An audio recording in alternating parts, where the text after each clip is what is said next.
Vocês não devem imaginar o desafio que é fazer uma palestra para vocês na frente do nosso tutor, que é o Alírio, e do nosso chefe, que é o Carlos Campetti. O Carlos é coordenador nacional da área de estudo, nós estamos na coordenação regional, então, se já era um desafio, é um desafio dobrado. Mas é um desafio quadruplicado ou elevado a tantas potências, porque ontem os dois falaram tudo aquilo que eu iria falar hoje.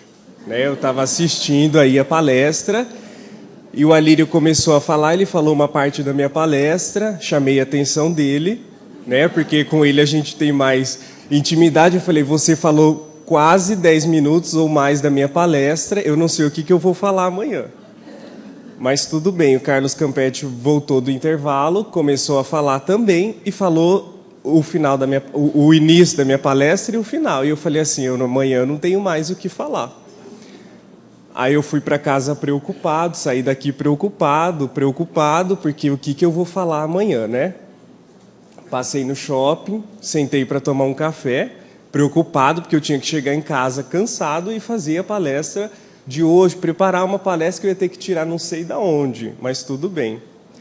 Mas aí eu lembrei do convite de Jesus para Pedro, apacenta as tuas ovelhas, E aí eu fui apacentar as minhas ovelhas internas, e aí eu lembrei que na quarta-feira, quando eu sentei efetivamente para preparar essa palestra, eu estava sem rumo nenhum, até que eu li uma mensagem da Joana, tive o norte de toda a palestra, ela foi se desenhando, e aí eu falei assim, se eu estava sem rumo e achei um norte, e sem conversar com a Líria e com o Carlos, nós falamos a mesma linguagem, cada uma traduzida com o seu vocabulário e os seus sentimentos, então é isso que Kardec deve chamar de princípio dos ensinos dos espíritos, da universalidade dos ensinos dos espíritos. Eu falei, então tá bom, eu vou falar aquilo que eu já havia preparado mesmo. Antes de iniciar a nossa palestra, eu peço para a nossa apresentadora Regilaine, eu deixei a máquina fotográfica do Fred no meu carro, eu peço para que peguem lá. Obrigado. Se nós remontarmos a história da humanidade, e não a história aprofundada de historiadores, nós vamos observar a predominância de 3 crenças gerais na humanidade. E basta observar os livros de história que nós aprendemos no ensino fundamental, no ensino médio, ou tantos outros, que a gente vai perceber, em linhas gerais, existem essas 3 crenças. A crença na existência de um ser superior que é Deus, a crença na sobrevivência da alma e a crença no amor ao próximo, nos atos de benevolência que existem entre mim e o meu companheiro. E isso é muito interessante, porque quando a gente começa a observar, e o estudo do Espiritismo nos convida a aprofundar nestas 3 crenças, nós vamos vendo que tudo isso faz um sentido e se completa cada vez mais. Eu preciso acompanhar o horário, porque eu já fui chamado a atenção antes mesmo de começar a minha palestra. E aí nós vamos vendo que o conhecimento dessas 3 crenças, elas nos convidam a busca de um sentido na vida. E é em cima dessas 3 crenças que nós temos o compromisso hoje de apresentar esta obra, que é a Introdução ao Estudo Reflexivo da Doutrina Espírita. Quando buscamos em O Livro dos Espíritos, na questão de número 1, que é Deus, que o Carlos já apresentou ontem, nós vemos que os amoráveis benfeitores, eles nos respondem que Deus é a inteligência suprema, a causa primária de todas as coisas. Mas essa pergunta, olhada de um ponto de vista superficial, ela não nos traz nenhum conhecimento acima daquilo que nós já imaginávamos, o conhecimento supremo, a causa primária, ok. Nós somos convidados a aprofundar nesta questão e refletir o que é a causa primária de todas as coisas e o que é esse conhecimento supremo, essa suprema sabedoria, a suprema o supremo conhecimento do universo, que é Deus. E aí Kardec ele vai fazendo essas reflexões no decorrer das perguntas iniciais do Livro dos Espíritos, e os benfeitores nos explicam que não há efeito sem causa. Deus, então, é a inteligência suprema, causa primária de todas as coisas. Mas como é que nós podemos compreender a existência de Deus se nós, à época e ainda hoje, não temos nada muito aprofundado, que podemos enxergar Deus, ou ver Deus, ou ouvir Deus, ou compreender Deus? E os benfeitores falam: observai as obras da criação e vocês poderão saber e ver e comprovar que Deus existe. Porque, veja, se o homem não pode criar tudo aquilo que Deus tem criado, se o homem não pode desconstruir esta lâmpada, quebrar esta lâmpada e refazê-la, se não for um técnico muito especializado nisso, se eu não posso destruir este notebook, tirar todos os teclados e a tela, e eu mesmo, Mateus, um leigo na computação, eu não conseguiria montar, da mesma forma nós podemos, se destruíssemos todo o universo, nós, humanidade, jamais conseguiríamos reconstruí-lo. Certamente, se nós, homens, com capacidades intelectuais incríveis hoje, não conseguimos reconstruir a natureza, não temos condições de reconstruir na sua integralidade o universo, certamente tudo isso é obra de alguma inteligência superior que criou a tudo e criou todos nós. E aí Allan Kardec e os benfeitores, eles vão fazendo essas reflexões de forma muito simples, e eles nos dizem: há o axioma que diz tal coisa, de que não há efeito sem causa, logo remonte a causa e busque aquilo que criou. Certamente uma consequência inteligente, que é o universo e toda a sua decodificação, há de provir de uma causa inteligente. Concluímos então que há a existência de Deus, que é o Pai de todos nós. Mas Kardec, não satisfeito, ele pergunta: mas será que a existência de Deus, ela não pode provir de uma educação, fruto de educação?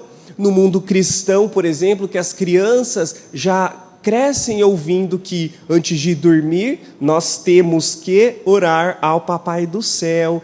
Papai do Céu, obrigado pelo meu dia. E aí, será que essa existência de Deus não pode ser fruto dessa criação? E os benfeitores são muito claros. Se fosse fruto da criação, ela não seria geral.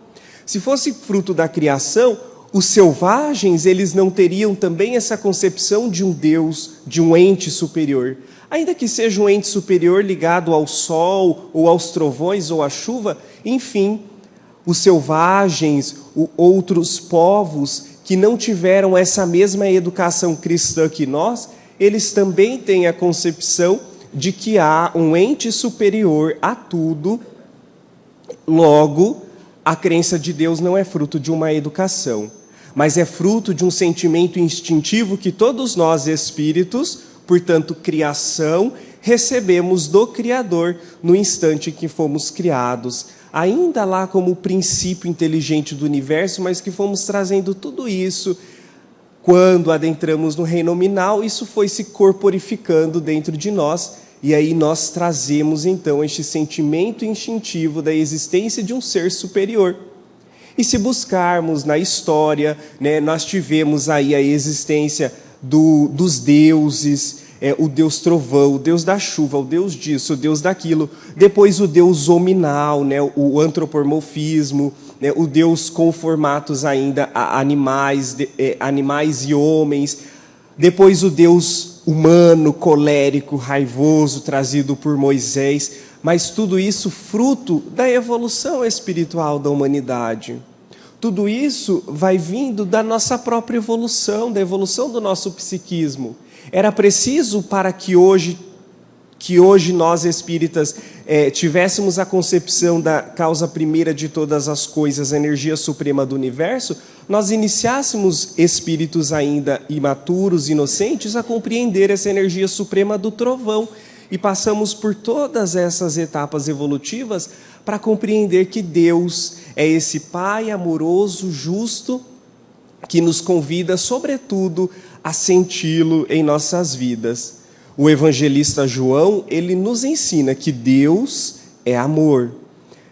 Jesus, por nossa vez, nos ensina que Deus é o Pai amoroso, o Pai nosso que estais nos céus, e o Espiritismo, pelas vozes dos benfeitores amigos, dos espíritos da codificação, então, nos trazem a ideia de que Deus é a inteligência suprema, causa primária de todas as coisas.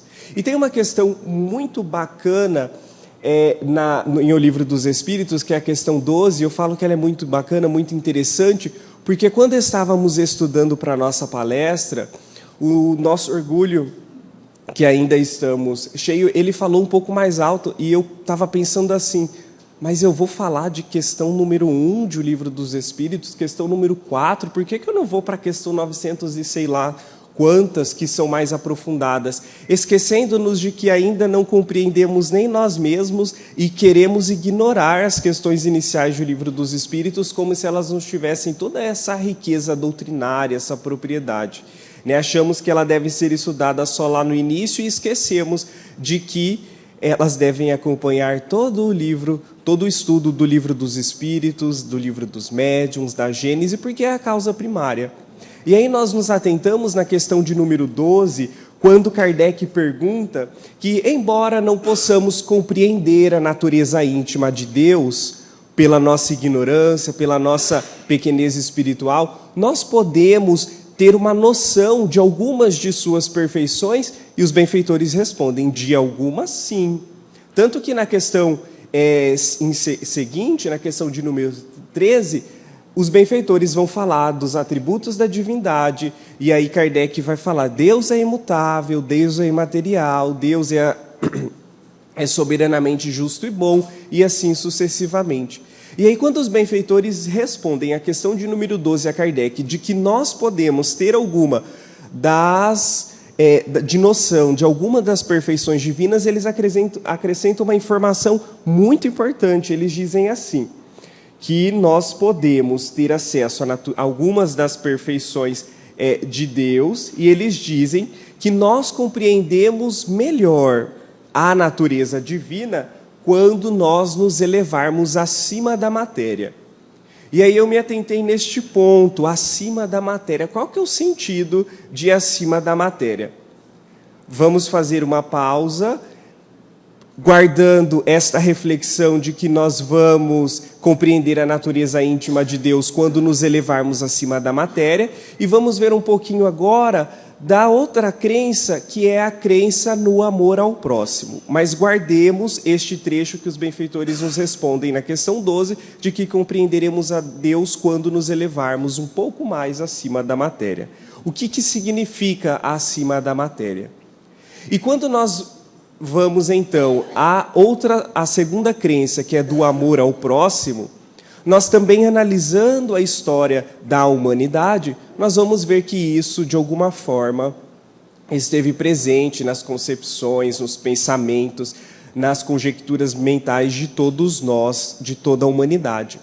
Até porque, quando Jesus ele esteve conosco, muitos dos seus acusadores, inimigos do Mestre, falavam que ele não falou nada de diferente do que haviam falado, de que Jesus não foi um inovador, de que Jesus ele estava apenas rememorando aquilo que outros diziam. Certamente, Jesus, como o supremo líder do nosso universo, o governador planetário da Terra, ele estava ali rememorando aquilo que os seus próprios emissários já haviam trazido.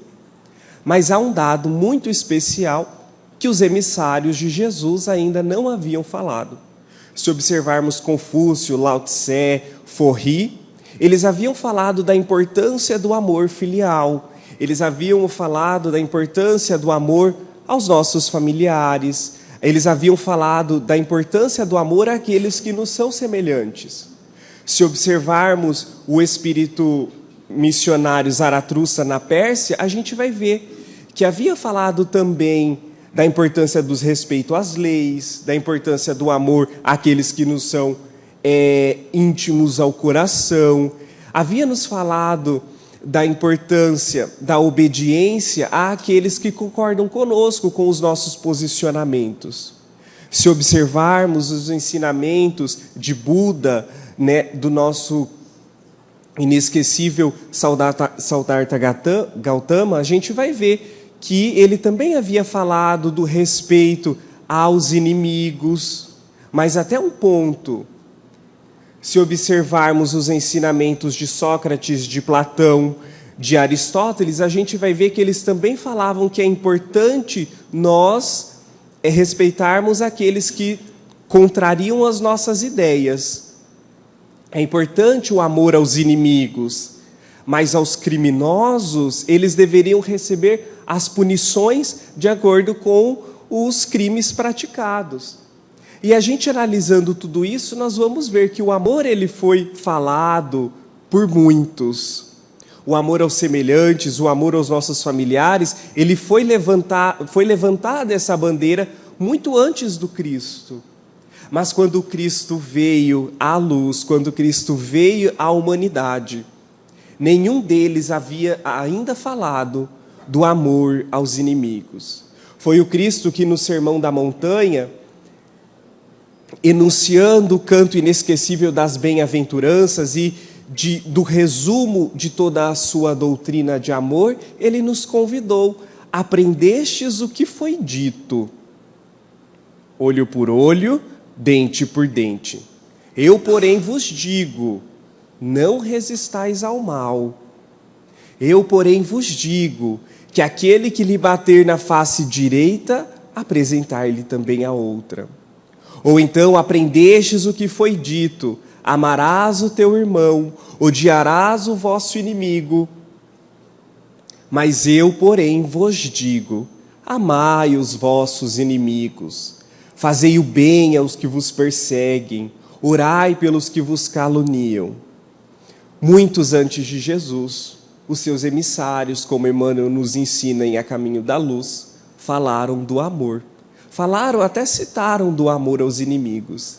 Mas ninguém como Jesus falou do oferecer a outra face e do amar aos nossos inimigos, de orar pelos que nos perseguem, de fazer o bem a toda a humanidade.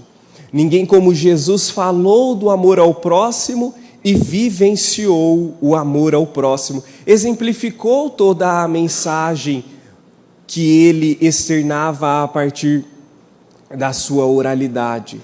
O grande diferencial do ensino do Mestre é, sem dúvida, a vivência cristã que ele nos convidou em todos os momentos da sua passagem na terra, ao ponto de quando na crucificação, no momento ímpar da sua existência, ele de braços estendidos em meio aos dois ladrões, aos acusadores que o bateram, que o fizeram todas aquelas arbitrariedades contra o sublime benfeitor da humanidade, olhou aos céus, orou ao Pai e pediu: Senhor, Pai querido, perdoa-lhes, eles não sabem o que fazem.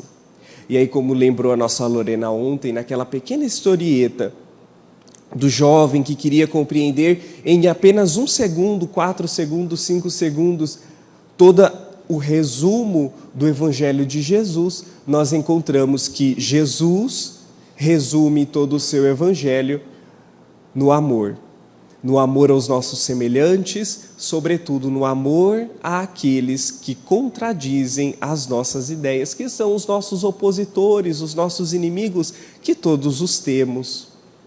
E aí nós encontramos em o Evangelho segundo o Espiritismo uma mensagem muito interessante também, no capítulo 12, amai os vossos inimigos, quando Kardec ele traz a interpretação desta passagem do oferecer a outra face.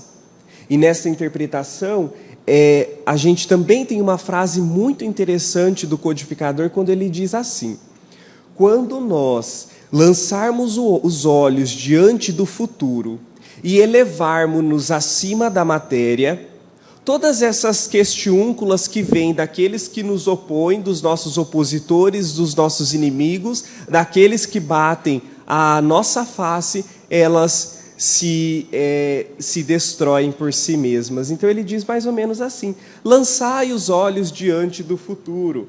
Quanto mais vos elevardes pelo pensamento acima da vida material, tanto menos vos magoarão as coisas da terra.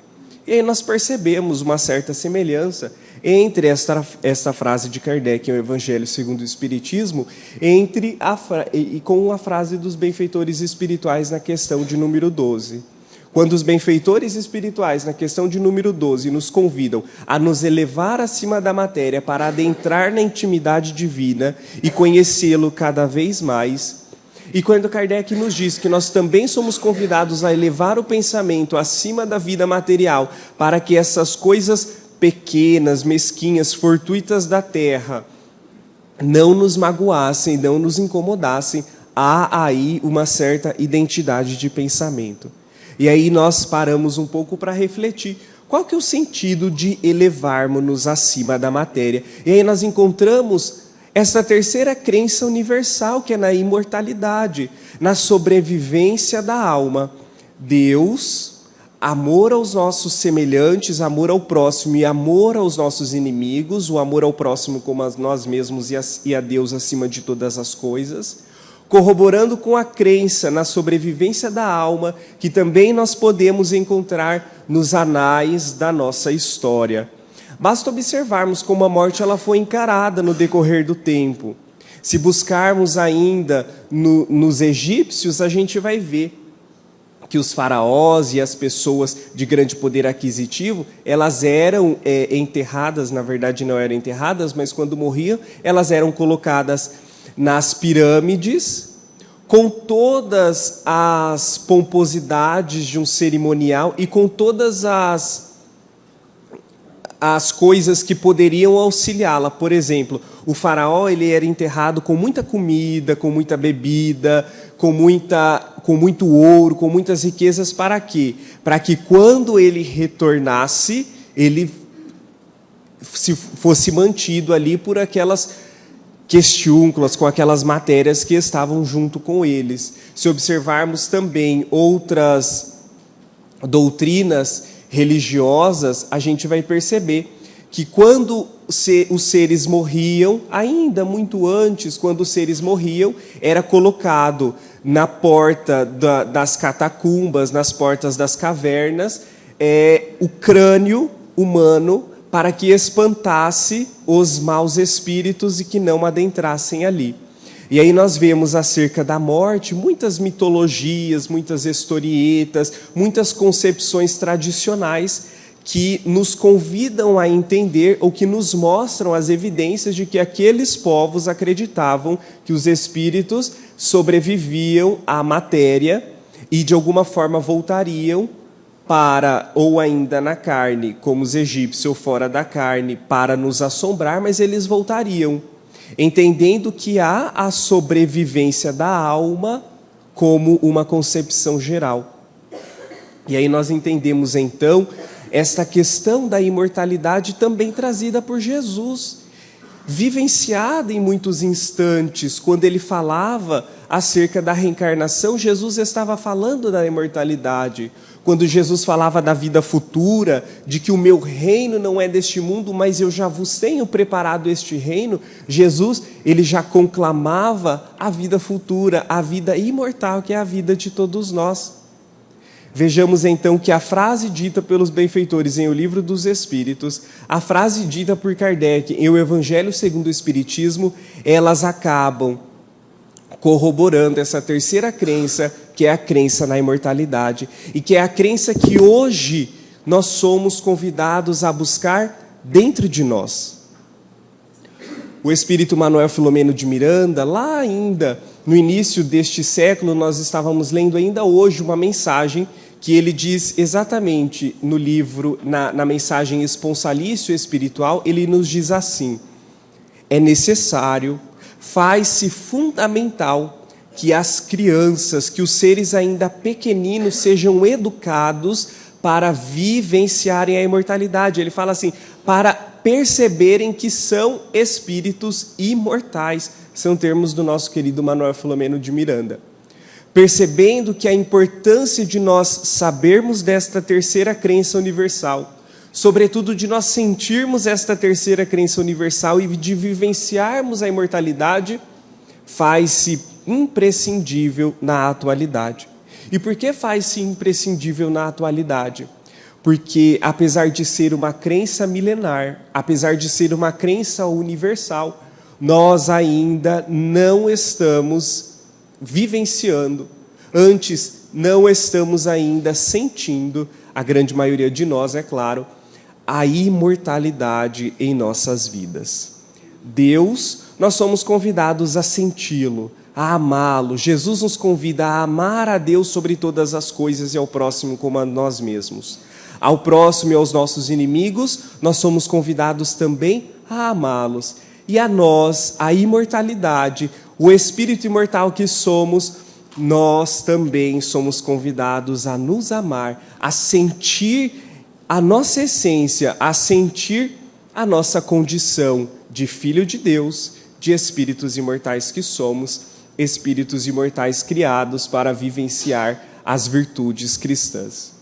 Então, quando nós paramos para refletir em torno dessas três crenças universais, nós compreendemos a necessidade que hoje temos de amar a Deus e ao próximo e de nos amar sentindo-nos espíritos imortais.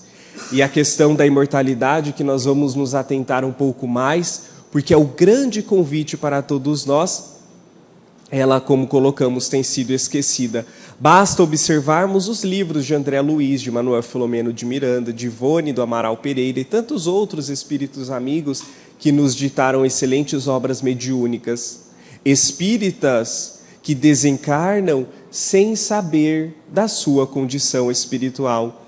Espíritas que morrem, mas permanecem perdidos, aprisionados no plano espiritual, sem se atentar para a realidade da vida universal, sem se atentar para a realidade da vida imortal que nos convida diariamente. Basta observarmos, basta lermos que isto é uma realidade. Não estamos inventando, não estamos falando, e quando nós falamos disso em nossos grupos de estudo, nós já temos ouvido várias pessoas nos dizendo assim, mas isso é para depois, mas isso a gente não tem condição ainda. Mas realmente nós não teremos condições ainda se não começarmos no aqui e no agora.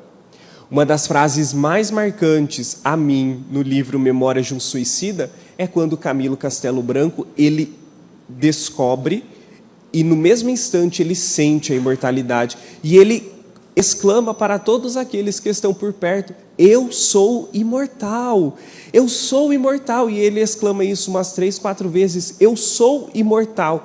Vejamos que é um espírito que já havia morrido, já estava no processo de desencarnação, porque nós hoje já compreendemos a diferença que existe entre morte e desencarnação, mas só depois de muito tempo é que ele foi compreender a sua essência imortal, a sua natureza espiritual de espírito imortal que é.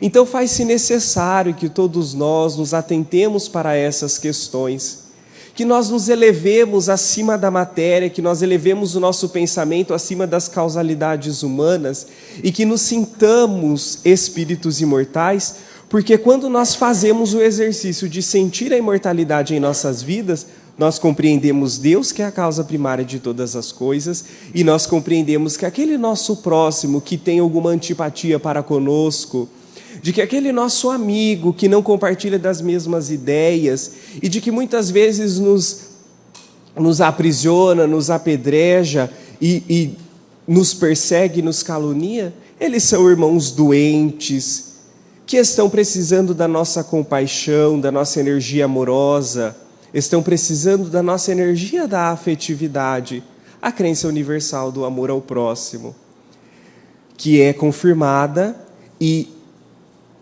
solidificada pela crença universal da imortalidade. Vejamos que essas três crenças quando nós paramos para refletir em torno delas, elas nos trazem sentido, significação, emoção às nossas vidas. A nossa vida, ela passa a ser uma experiência transitória de rico significado.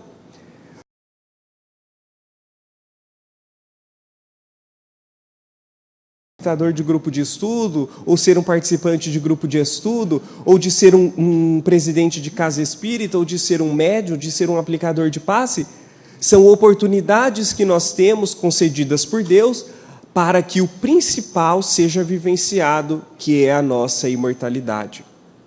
O Carlos apresentou ontem aquele gráfico na vertical, na horizontal, nas questões sociais, nas questões espirituais, e eu estava ali pensando que ele estava fazendo a minha palestra e pensando, olha como tudo faz sentido. Veja se não estamos diante das questões circunstanciais e existenciais da vida. As questões circunstanciais nos convidando a estarmos presidente, a estarmos facilitadores, a estarmos aprendizes, a estarmos profissionais, advogados, médicos, psicólogos e tantos outros, mas o principal convite é a vivência da imortalidade, é a vivência do existencial em nós, que diz respeito ao amor ao próximo e ao amor a Deus sobre todas as coisas. Quando nós nos atentamos para esta obra, Introdução ao Estudo Reflexivo da Doutrina Espírita, e fazemos a conexão com essas três obras, essas três crenças universais, com foco na imortalidade, nós fomos esticando aquilo que nós havíamos feito, os 28 encontros desta obra, e nós fomos vendo que os 28 encontros, eles acabam convergindo nessas três crenças universais.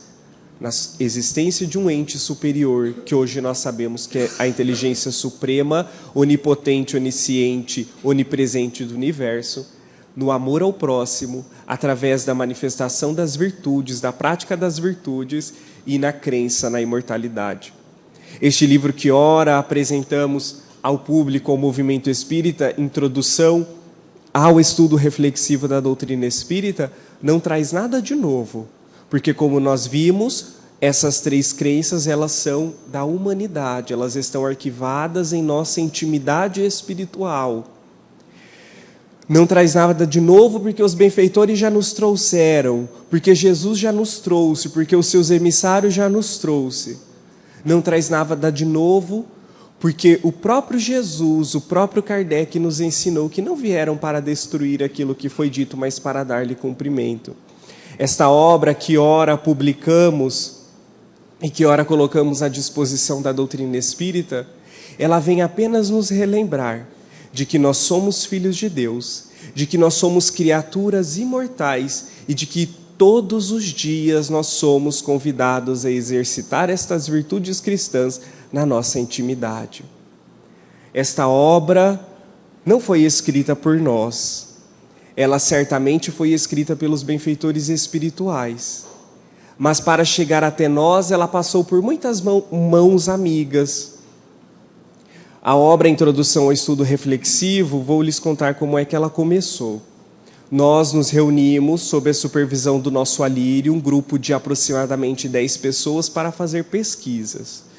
Foi nos apresentado um cronograma de encontros. Quem sou eu, origem do sofrimento, o sentido da vida, a presença das leis, o significado de Jesus em nossas vidas, a lei de amor, justiça e caridade, a lei de causa e efeito, a lei da reencarnação, a lei do trabalho e do progresso, o movimento espírita, o centro espírita. E durante mais ou menos um ano e meio, porque nós também temos os nossos compromissos particulares, nós fomos fazendo pesquisas e conversando e trocando as pesquisas.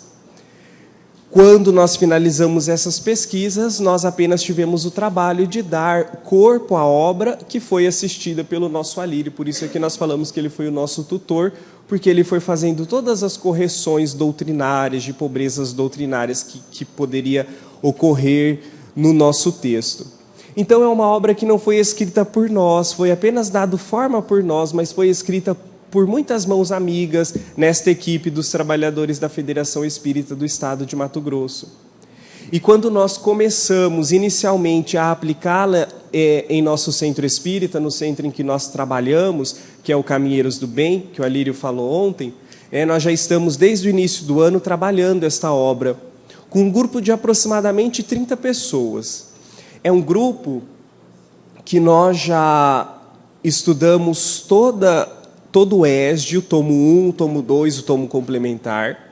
Nós terminamos o ESD, fomos para o estudo da mediunidade, aquele programa que antes era o ESME, estudo sistematizado, hoje em dia é estudo e prática da mediunidade, fizemos os 2 módulos. Começamos a estudar junto a presença amorosa de Deus em nossas vidas, que é o primeiro volume da série de estudo reflexivo das obras básicas, mas fizemos uma pausa e este ano nós tivemos a ideia de, como experimentação, implantar o estudo de introdução ao estudo reflexivo da doutrina espírita.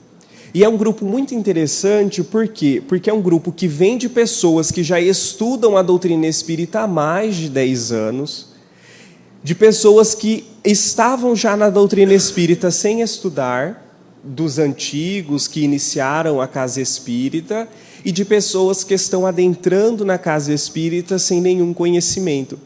Nós, adaptando-se às necessidades do centro espírita, de que não temos condições de atender a vários grupos ao mesmo tempo por falta de trabalhadores, nós juntamos em um grupo esses 3 perfis de pessoas e estamos tendo uma experiência muito exitosa de estudar temas introdutórios que nos convidam a reflexões profundas de temas que aparentemente nós já sabíamos, de quem sou eu, de Deus, de sofrimento, mas que tem gerado para nós profundas reflexões, tanto que muitas vezes nós permanecemos 3 a 4 semanas estudando um mesmo encontro de aproximadamente 8 páginas, de tanto que tem sido profundo e aproveitado o tempo focando no aprendizado que podemos obter daquelas páginas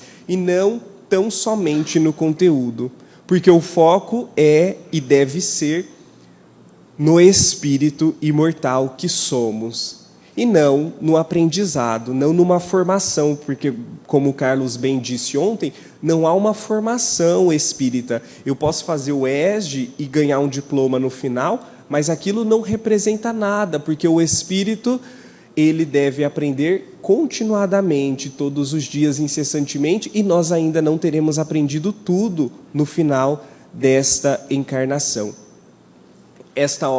Este estudo que nós já temos implantado e já temos feito a experiência em nossa casa espírita é muito interessante, porque, assim como nós colocamos, ele tem sido fruto de muitos questionamentos, de muitas inquirições mentais, de muitas reflexões.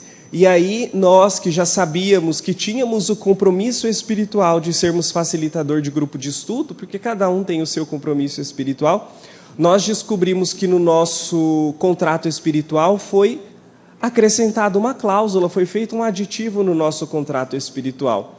No meu lá, Matheus Henrique Freire de Amorim, facilitador de grupo de estudo de ESD, de mediunidade, de isso e aquilo, e de estudo reflexivo, me foi acrescentado que, em linhas gerais, nós ultrapassaríamos as barreiras do centro espírita com a obra Introdução ao Estudo Reflexivo da Doutrina Espírita. E quando nós vimos isso no nosso contrato espiritual, nós achamos uma coisa incrível. Nós vamos passar do Caminheiros do Bem, a gente vai para a Federação, a gente vai para o Brasil, para o mundo. E aí nós descobrimos que não era nada daquilo. Quando foi acrescentada essa cláusula no nosso contrato espiritual, nós descobrimos, depois das experiências, que os benfeitores estavam falando de que nós seríamos facilitadores de grupos de estudos através do WhatsApp. Eu saía dos grupos de estudos, que os nossos são às segundas-feiras, e eu chegava em casa, eu moro a 5 minutos da casa espírita, eu chegava em casa e meu celular já começava a tocar. Gente, eu recebia um texto, assim, textão, que nós chamamos no Facebook, Senta que lá vem textão. Eu recebia textões de perguntas com base no estudo daquele dia. Eu falei assim, então é isso que estava naquela cláusula de que nós ultrapassaríamos as barreiras do centro espírita? É para ser facilitador por WhatsApp? E aí eu pedi para o nosso Senhor para revogar aquela cláusula, porque eu não estava dando conta. Facilitador de grupo de estudo também é gente, também é espírito imortal, também precisa dormir. E aí revogamos aquela cláusula, hoje a gente só é facilitador, graças a Deus, no grupo de estudo. Mas isso é fruto das reflexões que são feitas no decorrer, né? Focando no conteúdo em si, mas no aprendizado daquele conteúdo em nossas vidas, a gente percebe que vai tendo uma erupção de conhecimentos, uma erupção de reflexões, uma erupção de dúvidas, de questionamentos que antes não eram refletidas, mas que hoje nós estamos sendo convidados a refletir. Nós fazemos parte de um grupo de estudo A Presença Amorosa de Deus em Nossas Vidas e nós temos ouvido continuadamente pessoas que já estão na mediunidade, pessoas que já estão no centro espírita desde criança e hoje já são 30, 40 anos, falando assim, nossa, mas eu nunca tinha parado para pensar em Deus desta forma. Espíritas falando que para eles, Deus era um Senhor que estava ali fazendo isso, aquilo e governando tudo e com os olhos. Sim, Deus é onipresente, onisciente, onipotente, mas Deus não é um Senhor. Kardec apresenta muito bem isso nas obras básicas. É uma energia suprema, é uma causa primeira de todas as coisas que ainda não temos condições de decodificar, mas que naturalmente, quando nos elevarmos acima da matéria, nós vamos decodificando. E nós hoje podemos compreender e ter esses insights de, poxa, eu nunca havia parado para pensar em Deus desta forma. Significa que nós estamos naquele instante, a partir daquele estudo, com aquela metodologia X ou Y, elevando-nos o pensamento acima da matéria. Nós estamos saindo do centro espírita, no momento do estudo, e nós estamos entrando em nós mesmos como espíritos imortais que somos. Na questão 918 de O Livro dos Espíritos, e é uma questão que nós, se conhecíamos, não havíamos nos atentado para isso, é uma questão que ela dá origem lá em O Evangelho segundo o Espiritismo, no item O Homem de Bem, porque como nós sabemos, O Livro dos Espíritos é a obra primeira, e ela se desdobrou nas 4 outras obras básicas. Em O Livro dos Médiuns é uma determinada parte, o Evangelho segundo o Espiritismo uma outra determinada parte, a Gênese, o céu e o inferno e a Gênese, respectivamente, outras partes do Livro dos Espíritos.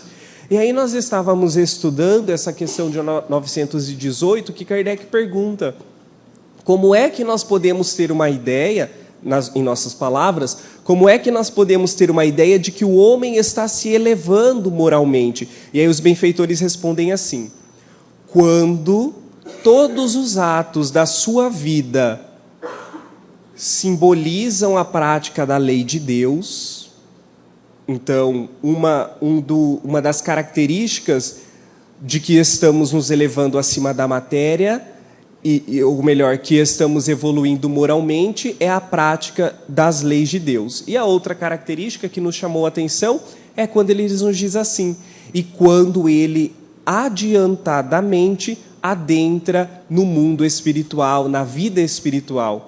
Ele não estava falando de morte, os benfeitores não estavam falando de morte ali, eles estavam falando de quando nós elevamos o nosso pensamento acima da matéria e nos sentimos espíritos imortais. Então, para atestar a nossa evolução, para atestar que estamos no caminho do homem de bem, que Kardec coloca no Evangelho segundo o Espiritismo, no capítulo 17, Sede Perfeitos, os Espíritos já antevêm que para estarmos no caminho do homem de bem, é necessário praticarmos as leis de Deus. Todos os atos, eles colocam, todos os atos da nossa vida são resultados da prática das leis de Deus, e quando, de forma adiantada, ele adentra nas questões imortais e espirituais da vida. Vejamos, então, a importância do sentirmos-nos imortais. Não apenas saber que somos, mas, sobretudo, sentirmos, de praticarmos a imortalidade em nossas vidas. E como é que nós praticamos a imortalidade em nossas vidas, se não pela prática das leis divinas e pela prática das virtudes? O espírito imortal é aquele que se entrega dia a dia à onipotência suprema do universo. O espírito imortal é aquele que não se preocupa, mas se ocupa. E nesse ponto a gente tem uma questão interessante que nós colocamos na introdução desta obra, Introdução ao Estudo Reflexivo da Doutrina Espírita. O estudo reflexivo e a metodologia reflexivo-sistêmica tem um convite especial para cada um de nós, mas que já foi nos conclamada pelos benfeitores, que é a mudança de nomenclaturas, a mudança de palavras, palavras com duplo sentido. Às vezes, quando não estávamos habituados, nós estávamos escrevendo os capítulos, nós mandávamos para o Alírio fazer a correção e ele logo mandava com o textinho, né? Tal palavra tem duplo sentido, é melhor usar aquela em vez dessa.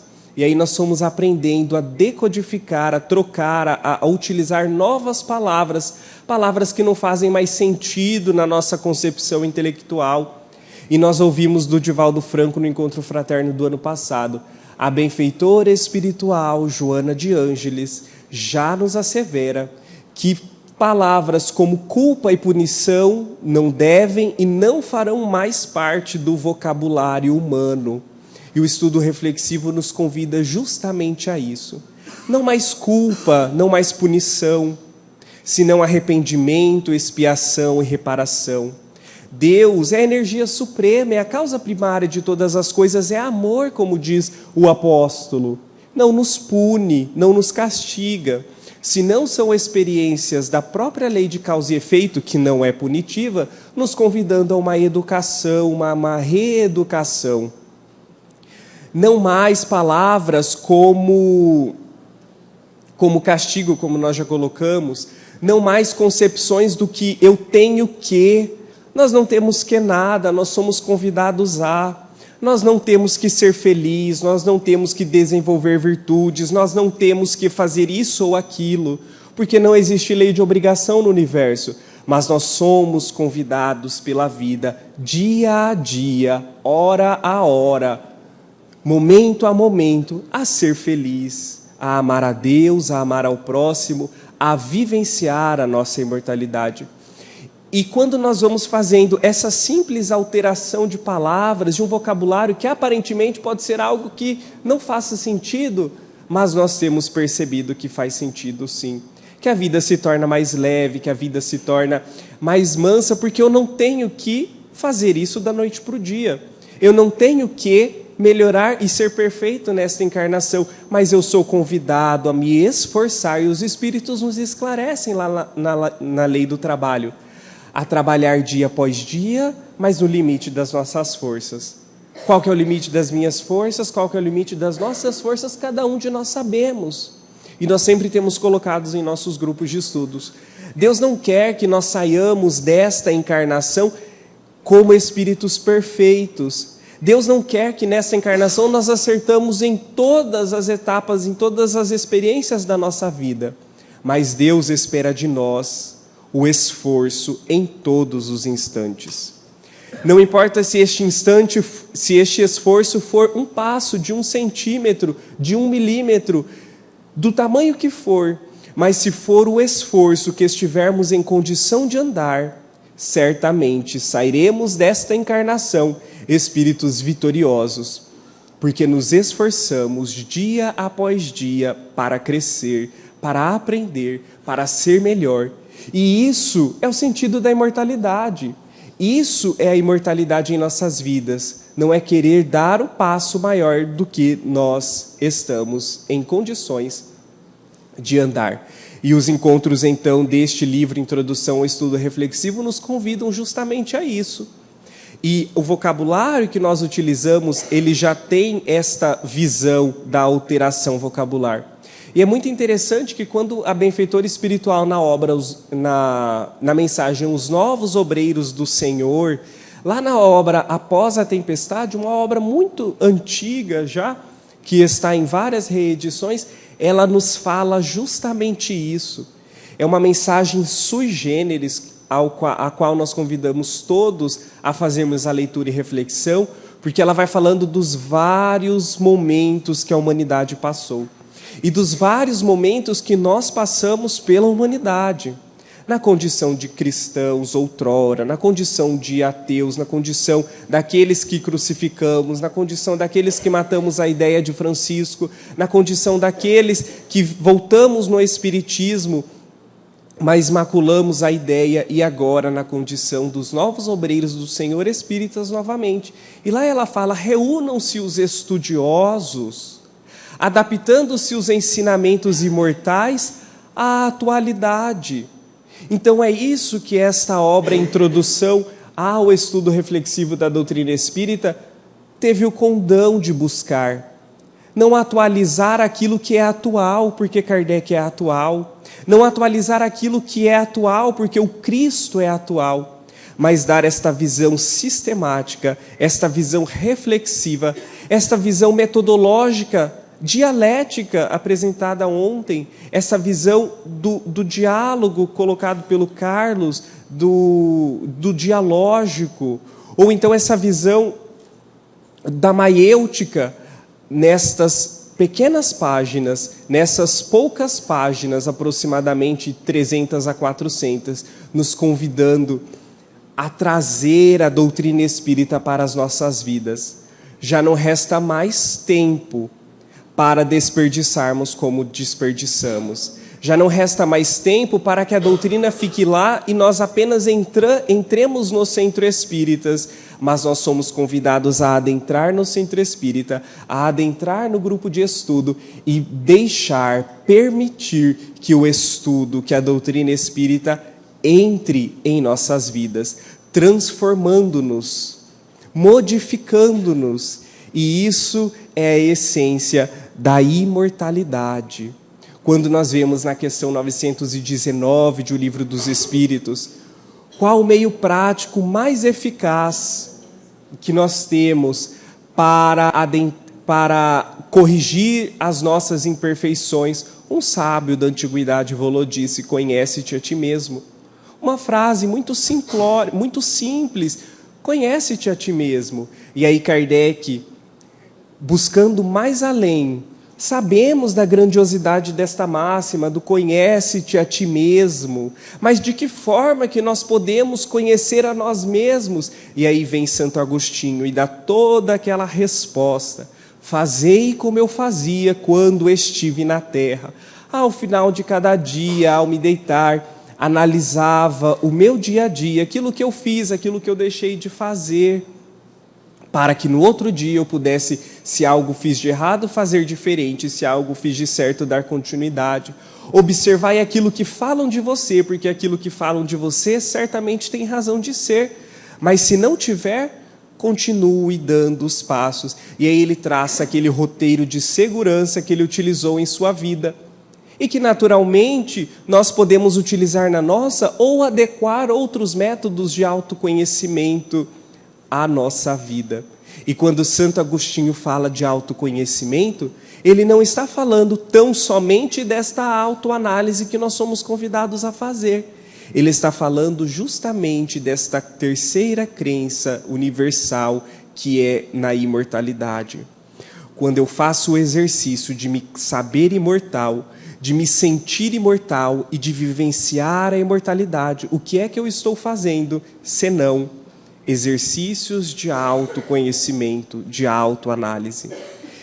E alguém se lembra como é que Santo Agostinho encerra a questão 919? A frase que ele utiliza, a última frase dessa resposta, alguém se lembra? Alírio?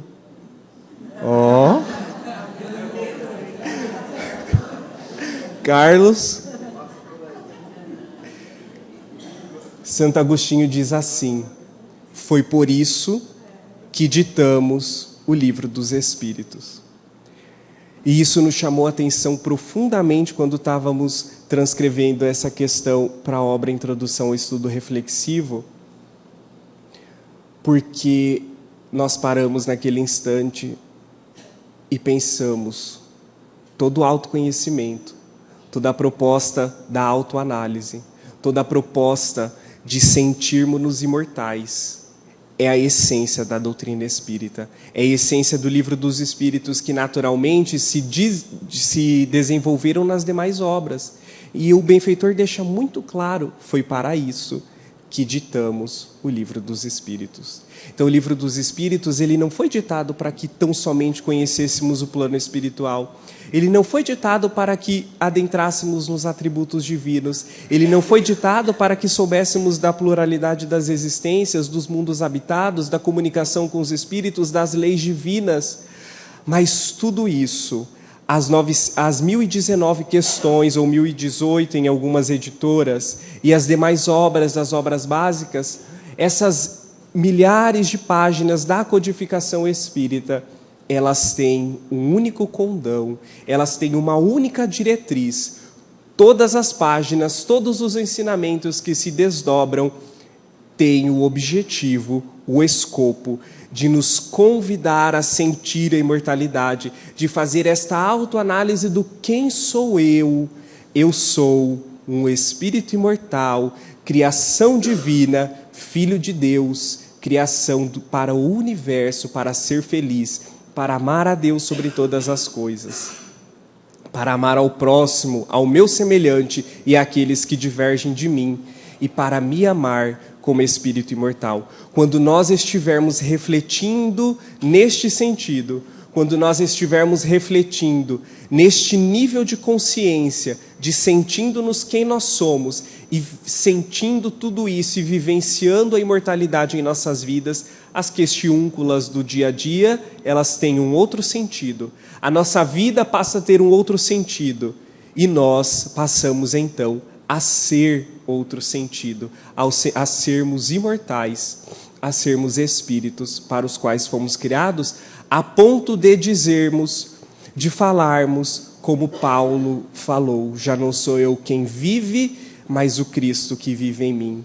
A ponto de nos entregarmos a Deus e a sua mensagem, a Jesus e ao seu evangelho de amor, como faziam os primeiros cristãos, adentrando nas arenas, sabiam que seriam destruídos pelos leões, pelas feras, pelas lanças, pelas fogueiras, pelos postes, mas entravam alegres, entravam felizes, entravam cantando, entravam sabendo que aquilo ali seria apenas um instante, mas que a imortalidade os aguardava para todo sempre, para a vivência da felicidade, para a vivência da imortalidade com Jesus em nossa consciência, nos convidando sempre no vinde a mim.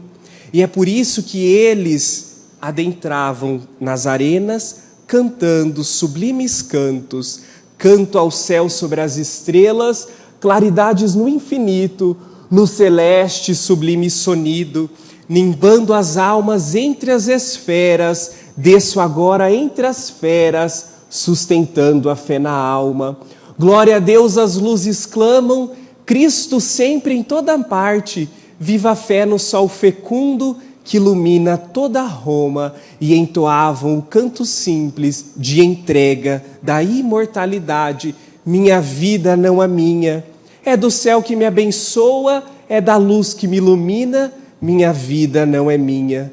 Vem da força do amor que se entrega aos teus braços, meu bondoso Salvador, seguirei teus brandos passos. Fazemos votos de sinceras e profundas reflexões de que esta obra, Introdução ao Estudo Reflexivo da Doutrina Espírita, ou outra obra séria da doutrina espírita, seja por todos nós estudadas, seja por nós facilitadores, estudadas e divulgadas e ensinadas e ministradas, porque todas têm o condão de nos convidar a sentir a imortalidade dentro de nós.